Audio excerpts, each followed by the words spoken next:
बिहार के कई हिस्सों में गुरुवार रात आधी रात में भूकंप आया था। किशनगंज, पूर्णिया, अररिया, कटिहार, सहरसा, सुपौल, खगड़िया, बेगूसराय, दरभंगा, मधुबनी, मुजफ्फरपुर, समस्तीपुर, पटना और सीवान के कई हिस्सों में जमीन हिलने की खबर मिली। बताया जा रहा है कि लोग अपने घरों में चैन की नींद सो रहे थे। तभी अचानक धरती में जोर का हलचल हुआ। ऊपर नजर डाली तो छत का पंखा हिल रहा था। सब फटाफट घर के बाहर दौड़े और शोर मचाकर आसपास के लोगों को भी बुला लिया। हालांकि धरती हिलने का एहसास 10 से 12 सेकंड तक ही रहा। मौसम विज्ञानियों के हिसाब से भूकंप का ठिकाना नेपाल का लिस्टिकोट एरिया था। इसकी ताकत रिक्टर पैमाने पर 5.1 बताई गई।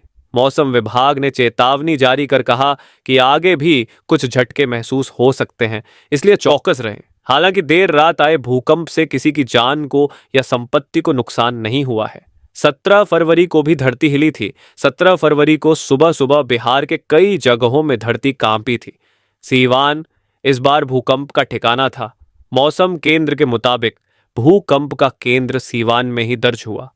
यहां इसकी ताकत 4 थी। सुबह सुबह हलचल होते ही लोग घर छोड़कर बाहर निकल आए। हालांकि किसी भी तरह की क्षति की खबर उस समय नहीं मिली थी। बिहार में इससे पहले 7 जनवरी को 3 बार सुबह और 1 बार शाम में 2 झटके महसूस किए गए थे। पटना सहित कई जिलों में लोगों ने जोर का झटका महसूस किया। सुबह जब हलचल हुई तो कई लोग गहरी नींद में थे, मगर शाम 5:20 और 5:26 पर फिर धरती हिली तो सब ने इसे साफ साफ महसूस किया।